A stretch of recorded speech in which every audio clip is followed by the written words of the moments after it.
Payg'ambar sollallohu alayhi va sallam bejizga demadilar: "Ey ayollar jamoasi, sizlarni ko'plaringizni men do'zaxda ko'ryapman" dedilar.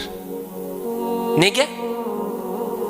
Hamma ayollarni, taqriban hamma demaylik, ba'zi ayollarni eriga aytadigan gap shu: "Sizga tegib nima ko'rdim" deydi men. Bo'ldi, mana shu joyda masala tugaydi. Nega? Alloh taolo ularni mana shu ishlari uchun, gaplari uchun Alloh taolo ularni do'zaxiylardan qiladi.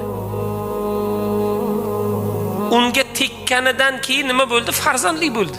Har bir insonning maqsadi shu, masalan. Qaysidir yutuqlarga erishdi. Holatlar bo'ldi, yaxshiliklar bo'ldi, fazilatlar bo'ldi. Nima ko'rdim deydi. Mana shu ularning noshukurliklari, isyonlarining sababidan Rasululloh nima dedilar? Ko'p ayollarni men do'zaxda ko'ryapman dedilar.